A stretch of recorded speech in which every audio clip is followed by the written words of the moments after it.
오늘 제가 말씀드릴 주제는 거듭나는 스포츠 과학이다. 이렇게 했습니다. 자세히 제목을 제가 좀 고심을 했는데, 스포츠 과학이 현장에서 상당히 많이 변화하고 또 진화하고 있는데, 그런 것들을 오늘 좀 소개를 좀 드리려고 합니다.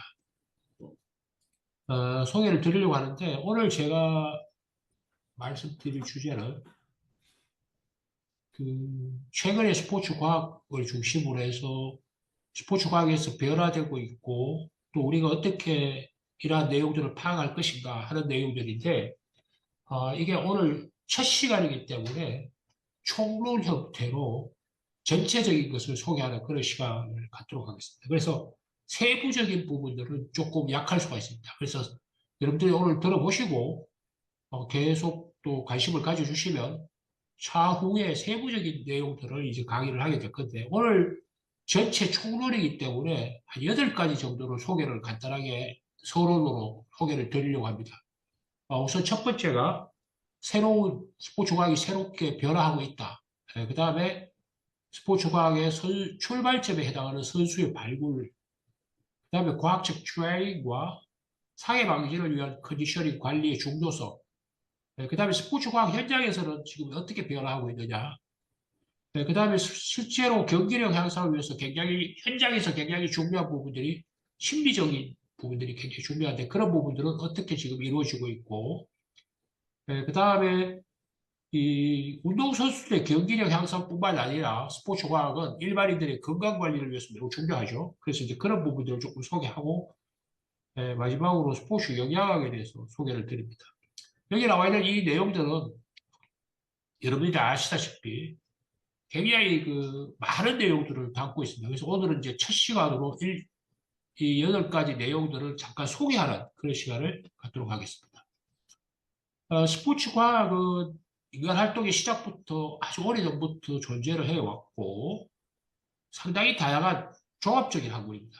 여기 나와 있는 것처럼 생리학에서부터 시작해서 운동 제어라든가 사회학이라든가 심리학이라든가 운동학습이나 바이오메카닉, 또 스포츠 의학, 생화학, 또 영양학, 생물학, 이런 다양한 학문들이 종합적으로 이루어지는 그런 부분이라고 볼 수가 있고요.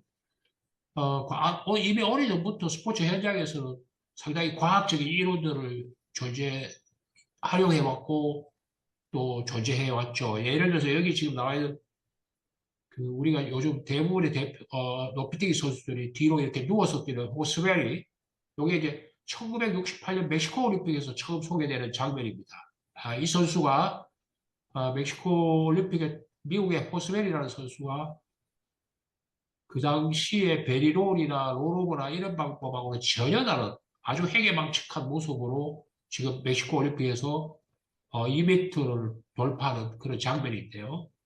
여기서부터 시작을 해서 이제 스포츠 과학적인 부분들이 상당히 관심의 대상이 됐고, 물론 그 이전부터 존재했지만, 그다음에 전신 수영복, 최근에 화제 분야로 스포츠 과학은 지금 변화를 하고 있습니다.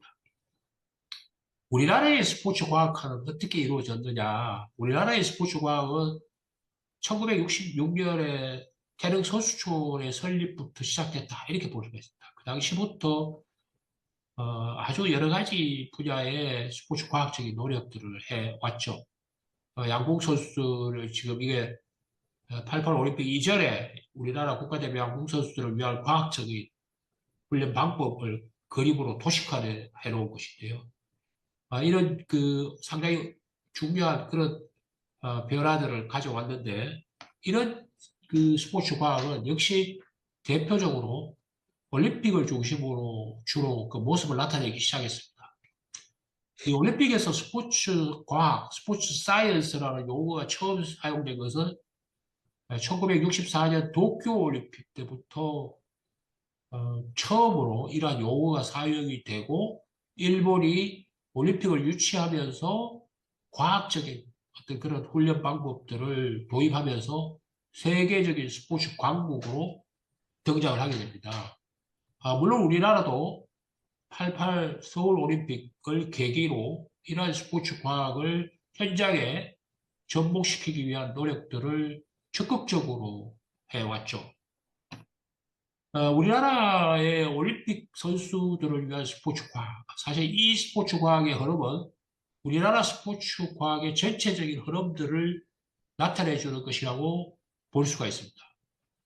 그 이전부터, 아까 앞에서 제가 말씀드린 것처럼 88 올림픽, 도쿄 올림픽, 88 올림픽 이렇게 거치면서 우리나라 올림픽 선수들을 위한 스포츠 과학이 도입되어 왔는데, 최근에 이제 대표적인 예를 소개해 보면, 수영의 박태환 선수나 역도의 장민환 선수나, 이런 선수들이 베이징 올림픽에서 좋은 성적을 거두게 되는 과정은 물론 선수 본인의 노력과 지도자들의 훌륭한 그런 지도가 가장 핵심적인 부분이겠죠. 근데 거기에 비록 적은 부분이지만 활용 점정의 어떤 그런 개념으로 스포츠 과학은 나름대로 역할을 했습니다. 예를 들면 주기화 훈련 프로그램, 또 심리적인 지원, 또 역도의 어떤 그 기술 향상을 위한 부분, 이런 부분들이 역할을 해왔고, 또 런던 올림픽에서는 뭐 여러 가지 역시 심리 기술, 그다음에 펜싱 선수들을 중심으로 이때 이미 인텔리전트 플랫폼 매니지먼트 인터페이스라고 해서 이런 것들을 펜싱 선수들이 적용했고 심리 기술 훈련은 계속적으로 중요한 역할을 하는 것을 우리가 볼 수가 있습니다. 그다음에 리우 브라질 올림픽 때는 양궁 선수들, 유로 휘더백, 양궁이나 사격, 이따가 제가 조금 소개를 좀 드리겠습니다만은, 그 다음에 평창 동계올림픽에 아주 그 결정적인 역할을 한 여러 가지 훈련 프로젝트, 그 다음에 가장 최근에 이제 도쿄올림픽, 역시 심리기술 훈련은 계속적으로 선수들의 경기력 향상에서 중요한 과학적 역할을 해왔다는 것을 여기서 볼 수가 있습니다. 이러한 노력들은 사실 거의 대부분이 우리가 잘 알고 있는 지금은 이름이 좀 바뀌었습니다. 한국 스포츠 정책 개발원으로 우리 태릉에 있는 스포츠과학연구소를 중심으로 이루어져 왔는데요. 도쿄올림픽 같은 경우에 이제 양궁이나 펜싱이나 체조, 유도, 또 근대오종 이런 종목에서 아주 중요한 역할을 했고 특히 현장의 밀착형의 어떤 스포츠 과학 지원을 나름대로 하면서 이러한 내용들이 1970년대 이후에 지금 최근까지 사실 우리나라 스포츠 과학의 변화를 주도하고 있다 이렇게 볼 수가 있습니다. 심지어 도쿄올림픽 때는 원격 시스템을 이용해서 실시간으로 우리 진천에 있는 종합상황실, 그 다음에 태릉에 있는 종합상황실, 그 다음에 도쿄올림픽 현장 이렇게 에, 그 원격 지원 시스템을 운영하면서 선수들의 경기력 향상을 위해서 스포츠 과학이 중요한 역할을 했다고 볼 수가 있겠습니다.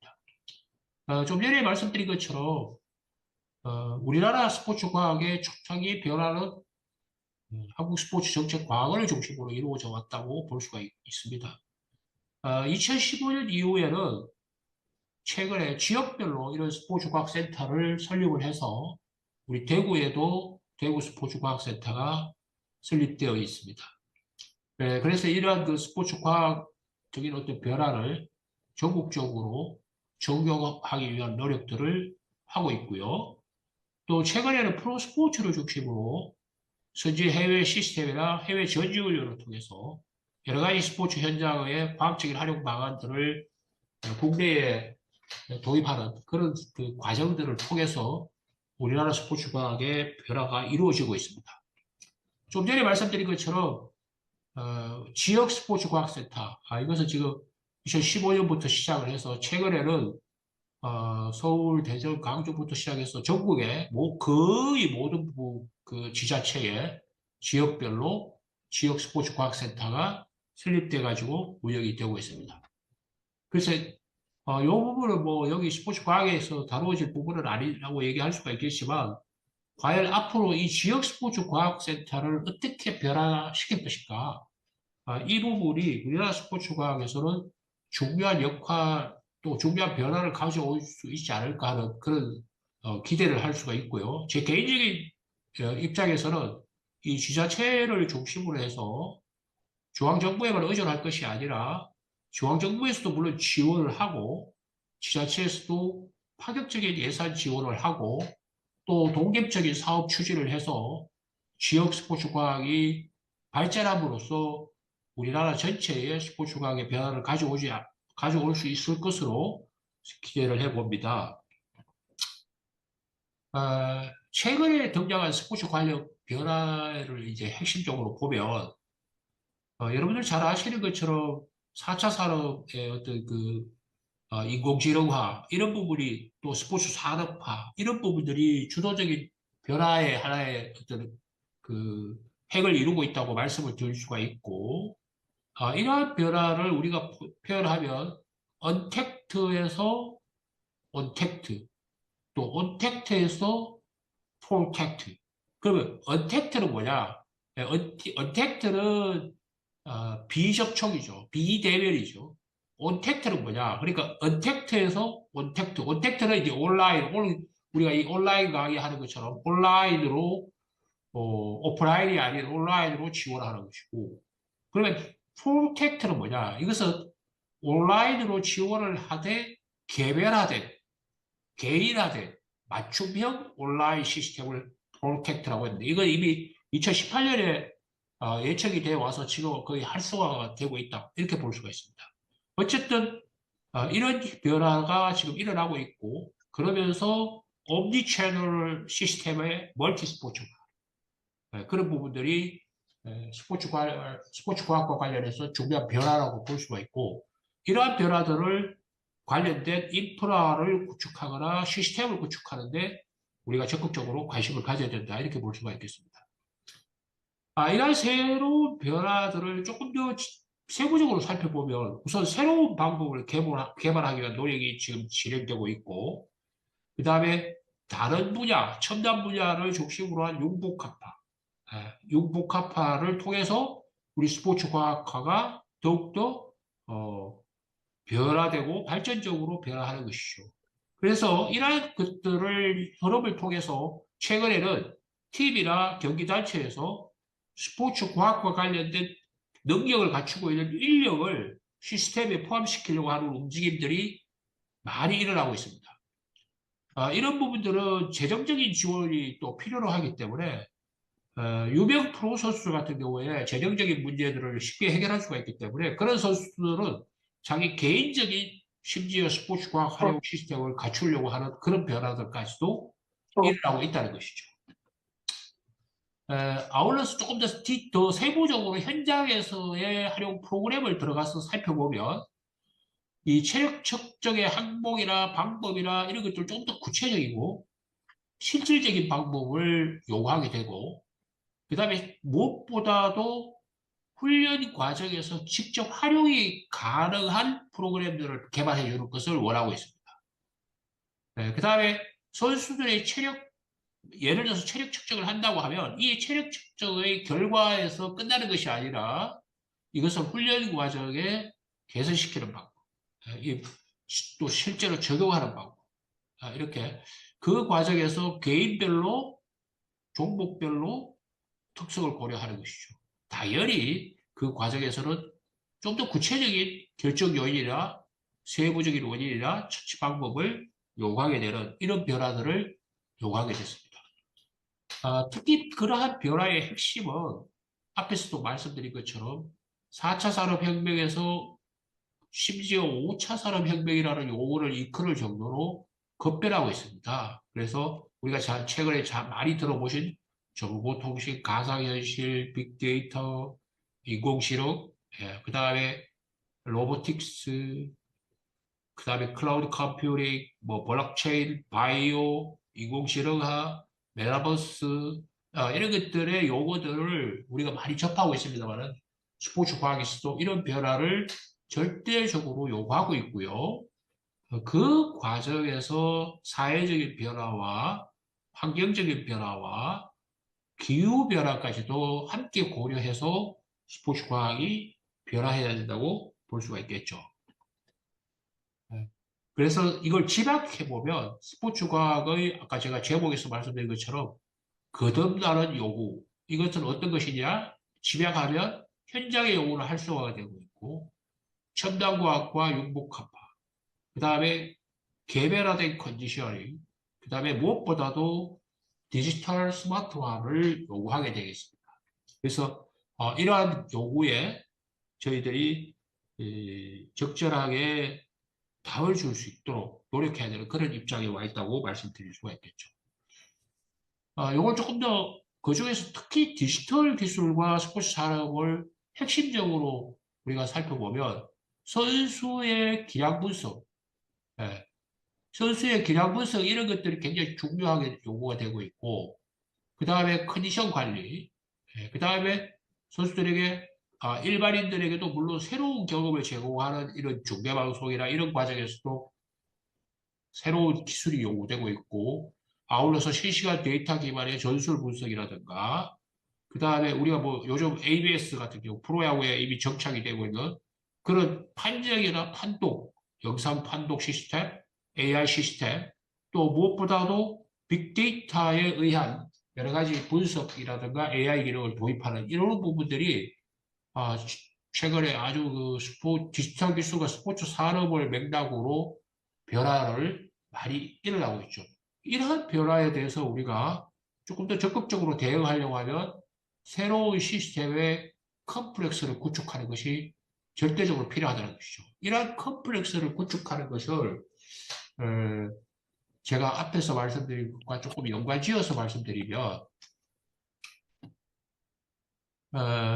지금까지의 스포츠 과학화를 주도해왔는 그 한국 스포츠 정책 개발원을 중심으로 지역 스포츠 과학센터와 그다음에 학문적 변화를 주도하는 각 대학의 스포츠 과학 분야 이런 부분들이 하나의 그 클러스터를 형성하면서 첨단 컴플렉스를 구축하는 것이 절대적으로 요구된다고 볼 수가 있습니다.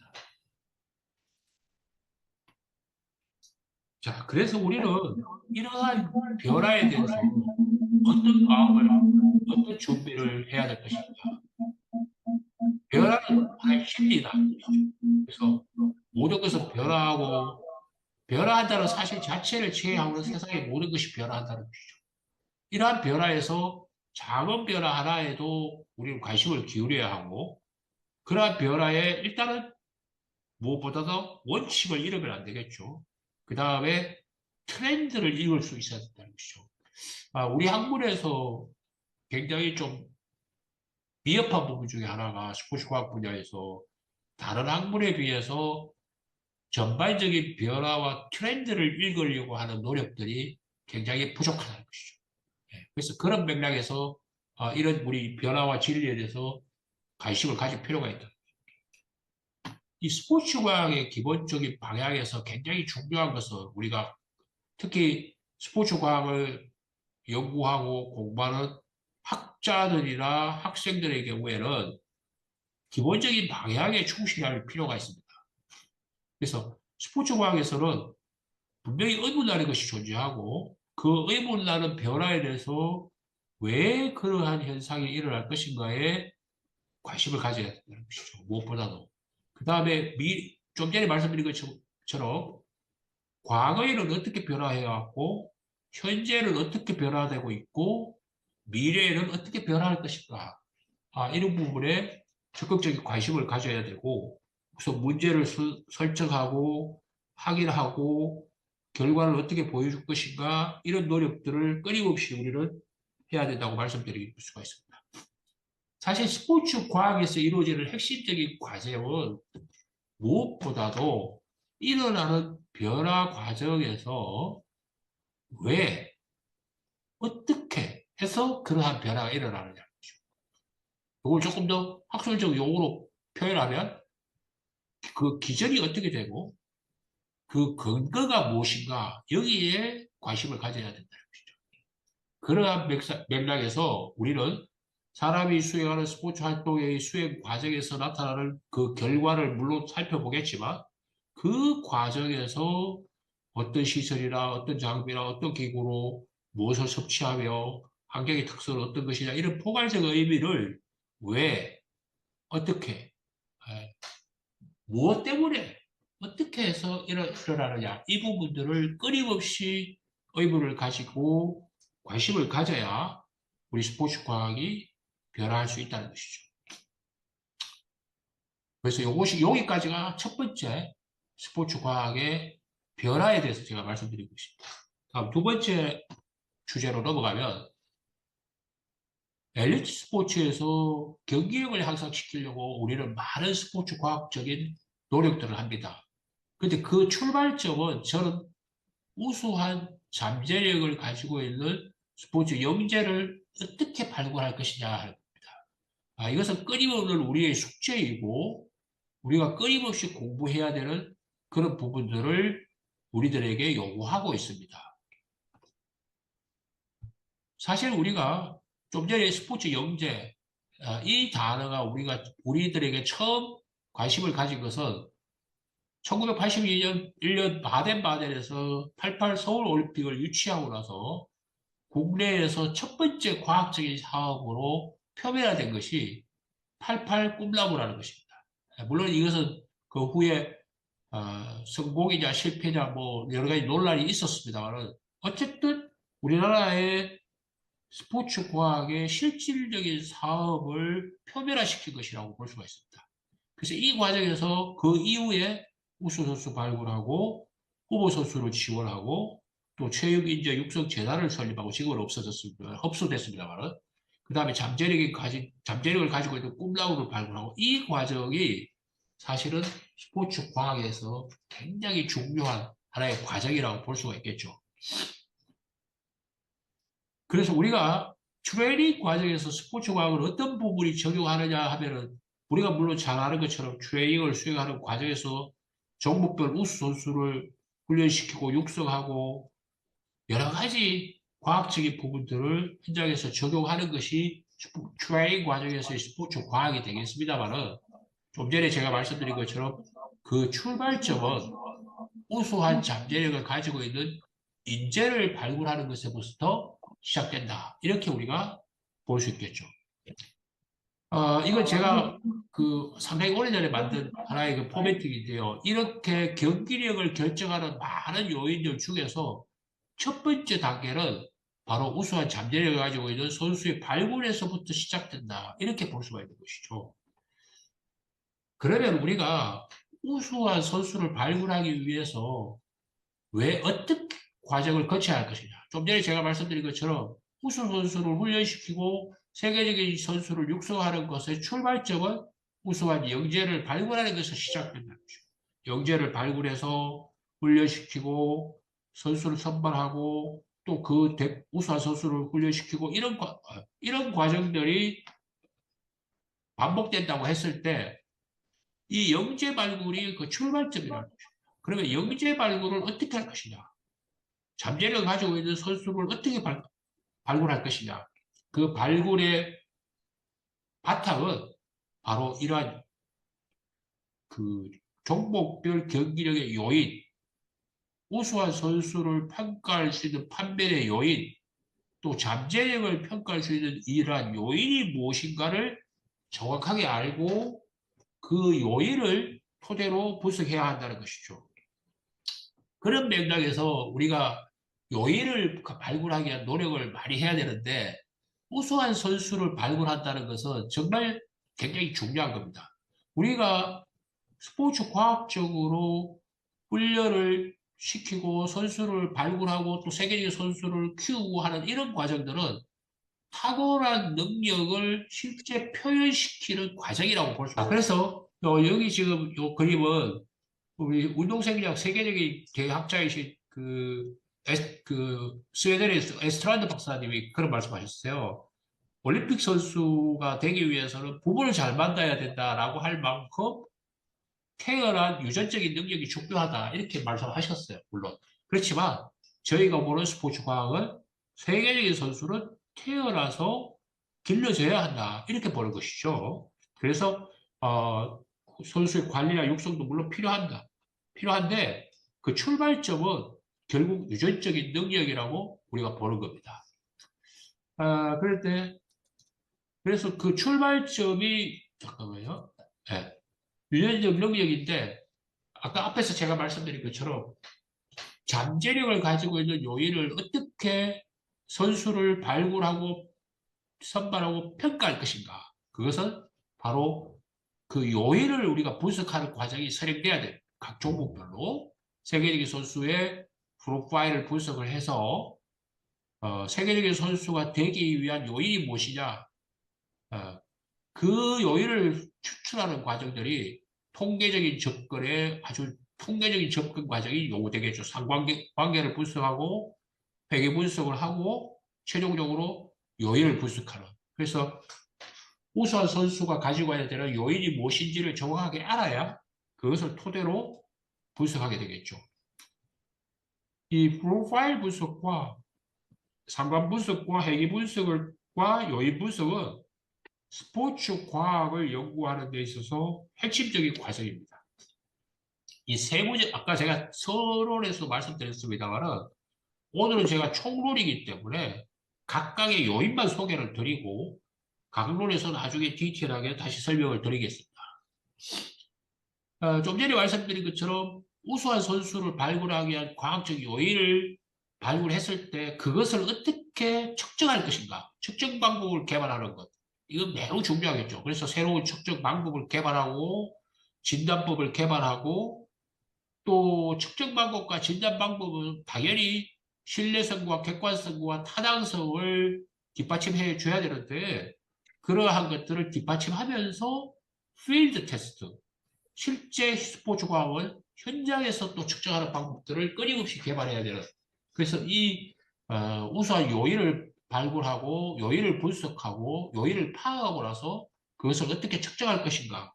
이것도 스포츠 과학에서는 중요한 과제가 되겠죠. 그 다음에 그러한 요인들을 측정하고 하는 과정에서 우리가 크게 경기력의 과학적 요인을 세 가지 요인으로 보면 하나는 유전적인 부분, 또 하나는 성장 과정의 부분, 그 다음에 훈련 과정의 부분. 이 세 가지 분야에서 계속적인 노력이 필요하다고 볼 수가 있는데 전문가들은 이 세 가지 분야 모두에서 우리의 연구들은 아직까지도 미흡하다 이것이죠.